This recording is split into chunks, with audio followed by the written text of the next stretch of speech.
Hey, welcome to the Anointed Ones. Trying to control a chosen one is like wrestling with a shadow. You'll exhaust yourself, but they'll stay untouchable. Did you know that people who crave control often fear what they can't dominate? It's a psychological truth. The irony is that chosen ones, by their very nature, cannot be dominated. They're like wildfires, unpredictable and self-sustaining and impossible to contain. But that doesn't stop people from trying and failing spectacularly. In today's video, we're going to look at the amazingly ironic reactions people have when they try to control a chosen one.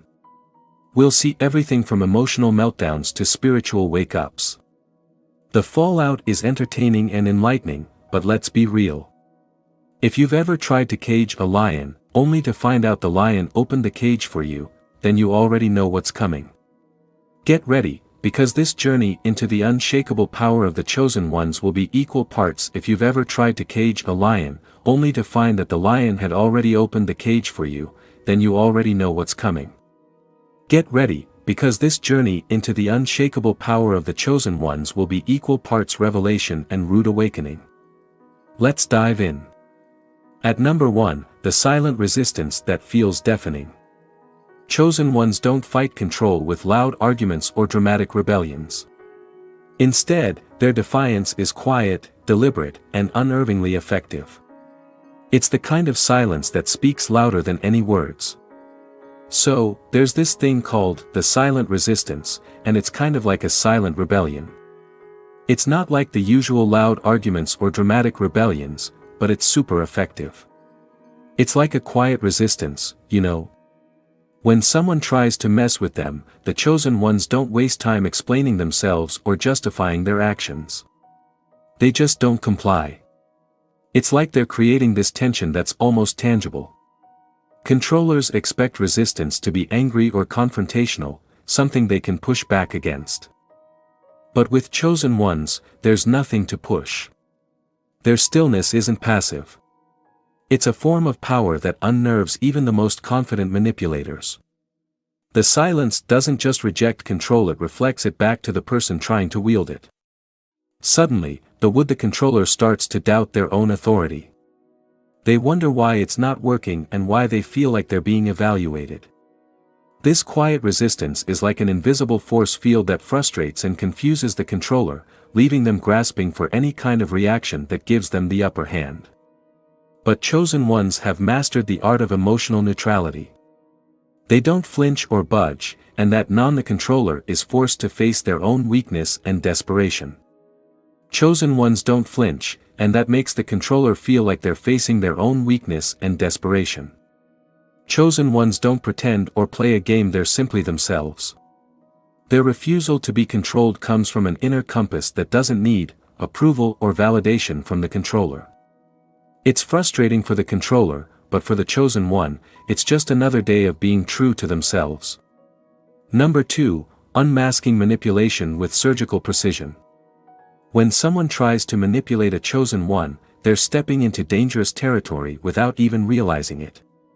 Chosen ones they can see through manipulation like a surgeon. What's worse for the manipulator is that this exposure doesn't come with a loud accusation or a dramatic confrontation. Instead, chosen ones quietly dismantle the tactics piece by piece until the manipulator is left standing in. They've got a knack for seeing through other people's schemes and hidden agendas. And they do it without making a big scene or getting into a showdown. Instead, they take it apart piece by piece, until the manipulator is left in ruins. It's pretty unsettling how calmly and effortlessly it happens. They don't even have to call out manipulation directly. Their actions alone show the cracks. They respond in ways that totally mess up the manipulator's plan, often by just refusing to play along. A manipulator might try to play the guilt card, but it's like they're fighting an uphill battle. Tripping subtle power plays or emotional baiting, but the chosen one's reaction is always the same: disinterest. That lack of engagement is a spotlight exposing every flaw in the scheme. What's even more unnerving is how personal this feels to the manipulator. They can't hide behind charm, coercion, or authority because the chosen one's clarity. It's like trying to cast a shadow in broad daylight. It's impossible to hide anything. This leaves the manipulator exposed and embarrassed, often scrambling to backtrack or shift blame. The real twist is that the chosen ones don't do this out of malice. They're not interested in humiliating anyone. Their innate truth: it's like trying to cast a shadow in broad daylight. You can't hide anything. This leaves the manipulator exposed and embarrassed, often scrambling to backtrack or shift the blame. The real twist is that chosen ones don't do this out of malice. They're not interested in humiliating anyone. Their truth-seeking nature simply can't coexist with deceit. To them, manipulation is like static noise, disruptive and intolerable. So they filter it out without a second thought. For the manipulator, however, the experience is unforgettable. They're left wondering how their perfectly crafted tactics unraveled so easily, realizing too late that they were never a match for a chosen one's unwavering discernment. Controllers suddenly question their own reality when people try to control a chosen one. Something strange and unexpected often happens. They begin questioning their own reality. It's as if the very act of attempting to dominate triggers a subtle but profound sense of disorientation. Chosen ones operate on a wavelength that is difficult to grasp for those obsessed with control. Their confidence isn't loud or aggressive. It's calm, unwavering, and deeply rooted in something intangible. This creates a psychological imbalance in the controller, leaving them wondering why their usual tactics things go south. Controllers often rely on predictable reactions: fear, submission, or compliance. But a chosen one doesn't respond the way most people do. Instead, they meet control with an energy that feels immovable, almost otherworldly. It's not defiance in the typical sense.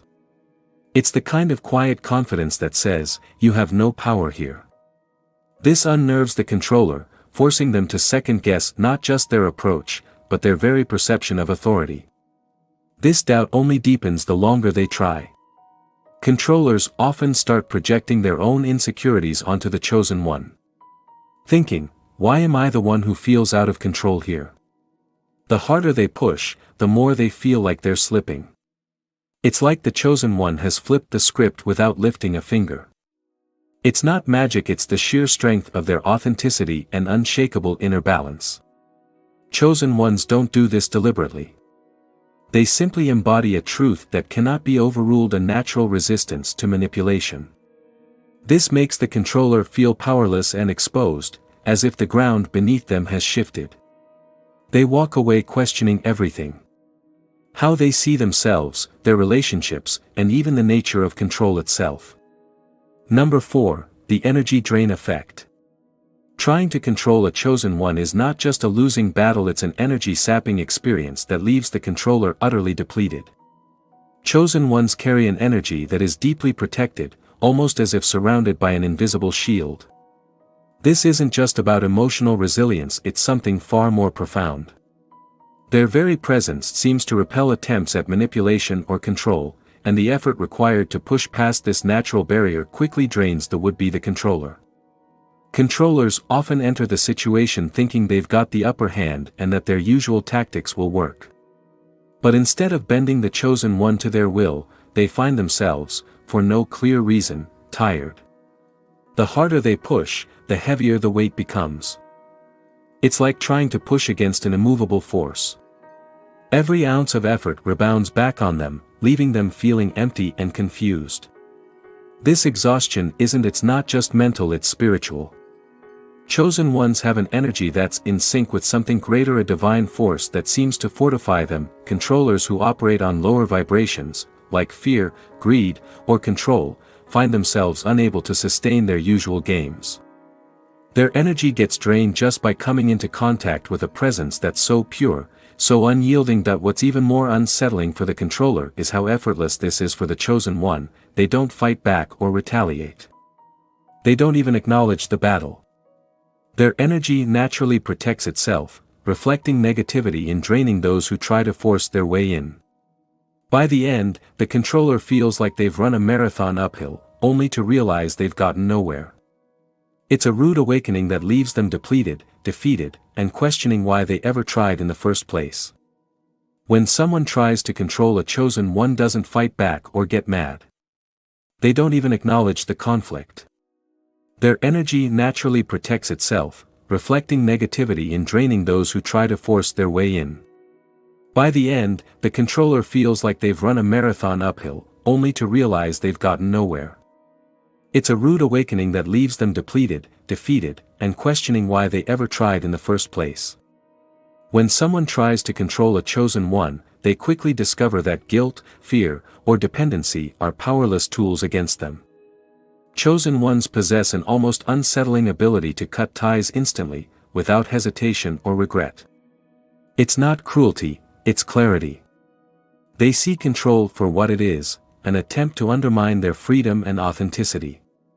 And the moment they sense it, they act decisively, leaving manipulators completely stunned. For most people, severing ties can be a drawn-out process.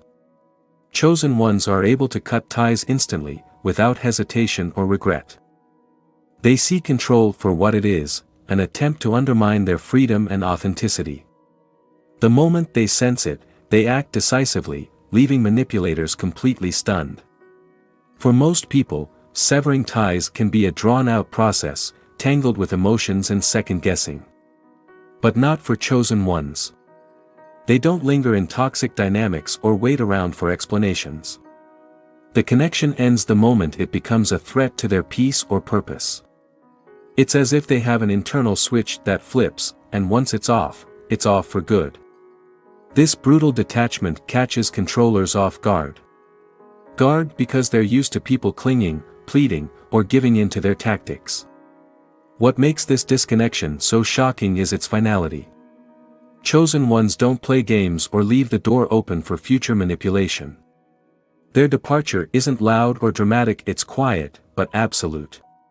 And that silence is deafening. For the person trying to control them, it feels like hitting a brick wall. One moment they're 1 minute they're planning their moves, and the next they're just gone, wondering how everything fell apart so fast. The chosen ones have a deep understanding of their own value, so they don't waste their energy on anyone who tries to take it away. To the controller, it feels personal, like a rejection of their power. But for the chosen one, it's simple: their peace is non-negotiable. Negotiable, and anyone who threatens it is left behind without a second thought. Number 6, their aura forces self-reflection. When a controller interacts with the chosen one, something deeply unsettling happens. They begin to see themselves in ways they've worked hard to avoid. This isn't because the chosen one calls them out or exposes their flaws directly. Instead, the chosen one's unwavering authenticity acts like a mirror, forcing the controller to confront parts of themselves they'd rather keep hidden. Chosen ones operate with a sense of alignment and clarity that is rare and, honestly, pretty intimidating. They're not going to bend to manipulation or falsehoods, and this uncompromising honesty has an almost gravitational pull. Controllers, who are used to putting on a show to get ahead, find their masks slipping. It's as though the chosen one's energy creates a space where truth becomes inescapable, not because it's spoken, but because it's felt. This forced self, it's a lot for a controller to handle. They might start noticing their own insecurities coming up to the surface, the fears, the inadequacies, and the doubts they've buried under layers of control and manipulation. Chosen ones don't mean to trigger this process, but their authenticity naturally shines a light on everything that isn't genuine in the other person. For the controller, this experience is frustrating and it's confusing for the controller. They might feel uneasy after the interaction, not sure why their usual tactics didn't work or why they suddenly feel so exposed. In some cases, they might lash out or double down on their controlling behavior, trying to regain a sense of power. But deep down, they know something has shifted. Controllers often have to face themselves when they engage with the chosen one. It's a rude awakening that stings, but it also plants a seed of self-awareness. Confusing. They might leave the interaction feeling uneasy, unsure why their usual tactics didn't work and why they suddenly feel so exposed. In some cases, they might lash out or double down on their controlling behavior, trying to regain a sense of power. But deep down, they know something has shifted. Engaging with the Chosen One often leaves controllers with no choice but to face themselves. It's a rude awakening that stings, but it also plants the seed of transformation, whether they're ready for it or not. Number 7, attempting to dominate can turn into obsession. When someone tries and fails to dominate a Chosen One, they often find themselves trapped in a mental loop, obsessively replaying the interaction. This isn't because the Chosen One did anything dramatic in response. In fact, it's usually the opposite. The Chosen One's calm, unshaken refusal to comply creates a vacuum that the controller can't ignore. The Chosen One's calm, unshaken refusal to comply, which creates a vacuum that the controller can't ignore. The more the Chosen One stays unaffected, the more the controller's need for power spirals into fixation. Controllers thrive on reaction, it's the currency of their power. But when a Chosen One refuses to engage, it leaves the controller disarmed, with no way to assert dominance or manipulate the outcome. This unresolved tension gnaws at their psyche, turning what started as a power play into a full. It's like they're stuck in a never-ending cycle of analysis, trying to figure out what went wrong. The ironic thing is, while the controller is all about this obsession, the Chosen One is already moving on. They don't waste time or energy on people or situations that don't fit their purpose. This indifference is what makes the obsession even more frustrating for the controller. The controller is obsessed with it. They can't stop analyzing every word, every moment, and every failed attempt to exert control. They're desperately trying to figure out where they went wrong. The irony is that while the controller is consumed by this obsession, the Chosen One has already moved on, often without a second thought. They don't waste energy on people or situations that don't align with their purpose. This indifference is what makes the obsession even more maddening for the controller. They crave closure, validation, or some acknowledgement of their efforts, but the Chosen One offers none of that. This dynamic leaves the controller haunted, not just by their inability to dominate, but also by the stark realization that their usual tactics hold no weight against the Chosen One. They become trapped in their own need for control, replaying a battle they've already lost. For the Chosen One, it's over and done. For the controller, it becomes a mental prison that they've built with their own hands. Number 8, they trigger an emotional collapse. When a controller's attempts to dominate a Chosen One fail, the fallout often takes the form of an emotional collapse. Chosen Ones don't just resist control, they reject it at its core without fear or compromise. This steadfast refusal creates a level of frustration in the controller that chips away at their carefully constructed facade of confidence and power. The Chosen One doesn't even have to get into a fight. Just standing firm is enough to mess up the controller's sense of control. Controllers often act from a place of insecurity, hiding their vulnerabilities behind manipulation and authority. When those tools don't work on a Chosen One, they're left exposed, vulnerable, and unable to keep it together. The controller gets frustrated as they realize their usual tactics, whether it's guilt. They might try to trip you up, intimidate you, or gaslight you, but it doesn't work. This can lead to emotional outbursts, tantrums, or even quiet withdrawal, as they struggle to process the rejection of their control. The collapse isn't just external, it's internal, too. The Chosen One's refusal to conform forces the controller to confront their own powerlessness, something they've likely spent years avoiding. This realization can feel like a personal failure, and for someone who thrives on control, that's devastating. They may lash out in anger, blaming the Chosen One for their emotional turmoil, or spiral into self-doubt, doubting their ability to maintain authority in other areas of their life. What's most striking is how this meltdown is pretty one-sided. While the controller falls apart, the Chosen One stays solid, often not even realizing the chaos they've caused. For the controller, it's not just a loss of control, it's an unraveling of their identity, leaving them emotionally raw and deeply unsettled in the face of a strength they couldn't break. Number 9, controllers lose their social power. When a controller targets a Chosen One, they unknowingly set themselves up for a social reckoning. Chosen Ones have a remarkable way of exposing manipulation, not through loud accusations and dramatic confrontations are so last century. These days, it's all about authenticity, being unshakable, and immune to deceit. This quiet strength is a real game changer, shining a spotlight on the manipulative tactics of the controller and making their true nature visible to everyone around them. What happens next is pretty much a given. Social power starts to shift, and those who once admired or feared the controller start to see through their facade. Manipulation, once mistaken for charisma or authority, is unmasked as insecurity and control. The chosen one doesn't need to point fingers or rally support, just being around them makes it obvious to everyone that something's off. Over time, people naturally start to like the chosen one's authenticity more than the controller's, and the controller ends up on the outside looking in. This loss of social power is a big shock for the controller, who loves to influence and dominate group dynamics. They might notice friends, colleagues, or allies pulling away, not wanting to play along anymore. Conversations that once validated their behavior now feel cold or dismissive. And while they might try, they're there, and that's all it takes. The controller is used to manipulating situations and people to their advantage, but the chosen one's authenticity is a game changer.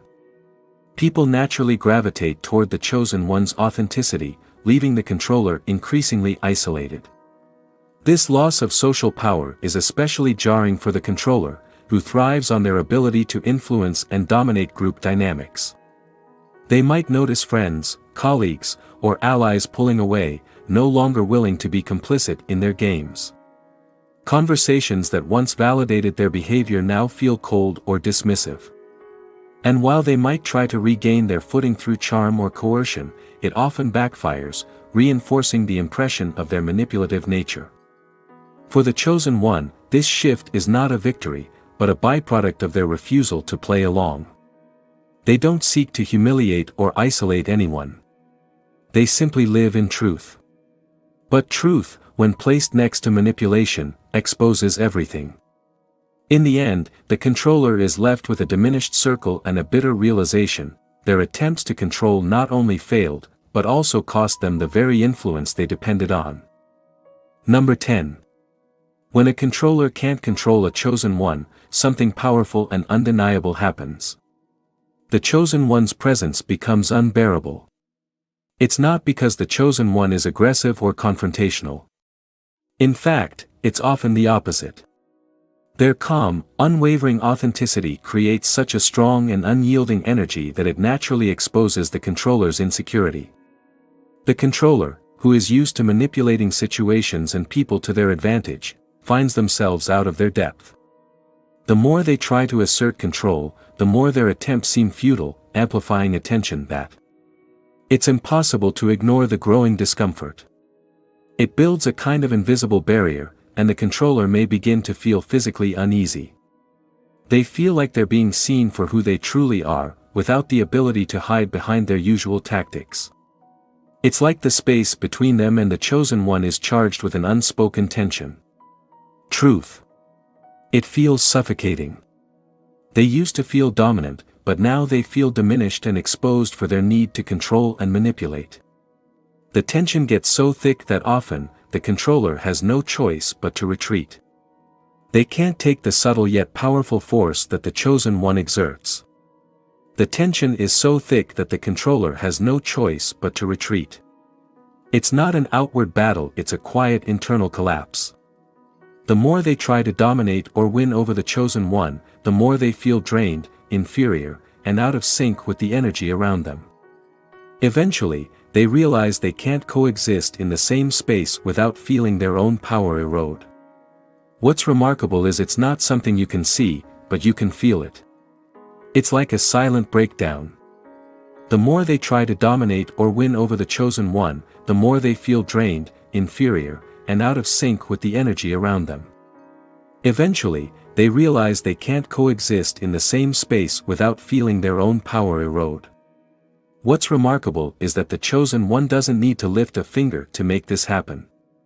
Their mere existence forces the controller to face a reality they can't escape. And in that discomfort, the controller is forced to leave because they simply can't endure the dissonance anymore. Number 11, a sudden shift in public perception. When someone, the chosen one, doesn't have to lift a finger to make this happen.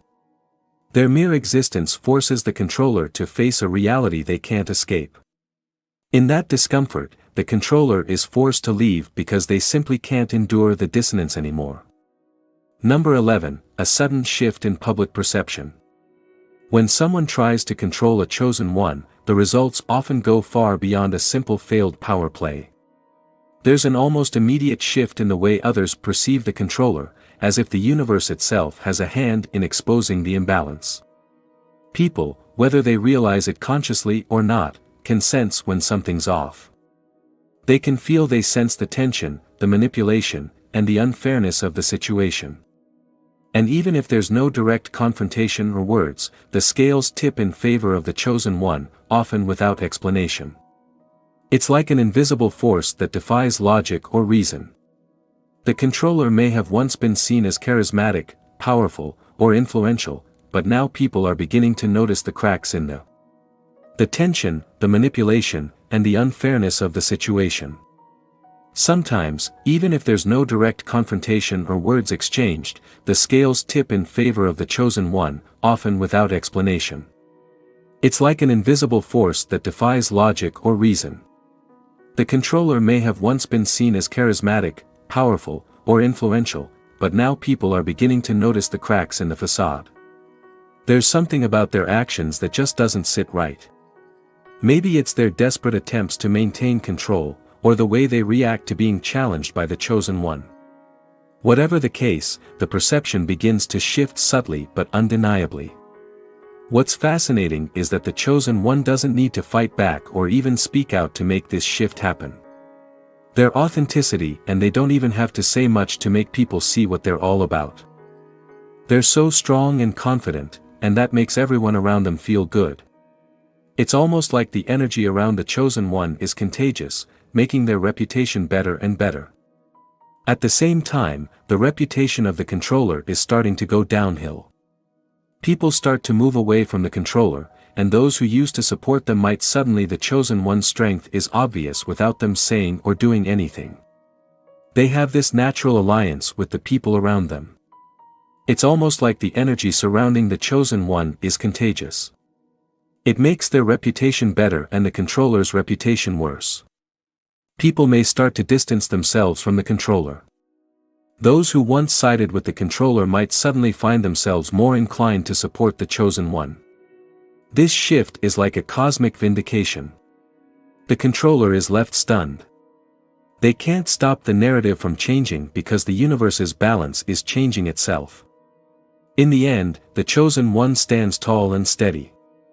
Their reputation only grows stronger. The controller watches helplessly as their own reputation crumbles. Number 12. Controllers often feel outmatched and inferior when they interact with a chosen one. They often walk away feeling inferior, even if they can't quite put their finger on why. It's not about what the chosen one said or did. There's no grand confrontation or dramatic moment. It's simply the way the chosen one carries themselves, with an unwavering. They're self-assured and independent, and that's something the controller can't touch. This quiet, unshakable strength is a far cry from the controller's own insecurities and need for power. The chosen one vibrates at a frequency that most controllers can't even comprehend, let alone match. It's as if their presence is a mirror, reflecting back everything the controller lacks. True inner peace, self-sufficiency, and the freedom that comes from not needing to manipulate or control others to feel validated. The controller, in their desperate pursuit of dominance, realizes perhaps for the first time just how little of their own power is rooted in true authenticity. They have spent so much time building facades, manipulating circumstances, and clinging. They've spent so much time building facades, manipulating circumstances, and clinging to their perceived control, only to face the undeniable truth that they've never experienced the kind of inner strength the chosen one embodies so effortlessly. This realization doesn't sit well with them. It's uncomfortable, humbling, and, for some, outright humiliating. The very qualities they thought they were in control of, power, influence, and self, they feel insecure and fragile when they're with the chosen one. They realize they need to be in control, but they can't. They may leave, but they can't escape the feeling that they were. When you're with the chosen one, you might feel a bit insecure because they're so confident and natural. You might feel like you can't control the situation, and you might even feel like you're the one who's outmatched. But the truth is, the chosen one's power isn't in confrontation. It's in being true to themselves and not apologizing for it. When controllers try to dominate, manipulate, or break them, they quickly learn that it doesn't work. The chosen one's strength isn't something that can be seized or controlled. It's an innate force, an energy that doesn't require validation from others, doesn't need to impose itself, and yet somehow makes everything else around it shift. Controllers find themselves exposed, isolated, and in some cases broken by their attempts to impose their will. The chosen one doesn't play by the rules of the world that those in control cling to. They rise above them, leaving everyone around them to reckon with their own limitations. For those who seek to control, this is a rude awakening. They leave interactions feeling smaller, less powerful, and with less influence than they used to have. The irony is that the chosen one never sets out to prove anything. They simply are, and in that being, they force the world to recalibrate. They don't need to fight back or challenge anyone because their very presence does all the work. In the end, the real power doesn't come from control. It comes from living with such strong authenticity that it naturally shifts the energies around you. The chosen one doesn't need to prove their worth. They just exist, and in doing so, they remind us all of what true power really looks like. It's quiet. It's down to earth, and it won't be stopped. If you felt the power of truth, authenticity, and strength in this message, then you know exactly what it means to be a chosen one. If this spoke to you and you're ready for more insights that go against the norm and push you to think deeper, then you won't want to miss what's coming next. Don't forget to hit that subscribe button and join a community of people who refuse to be controlled and are ready to rise above it all. This is more than just a channel, it's a movement. So subscribe now and let's continue this journey together. The best is yet to come. Stay blessed.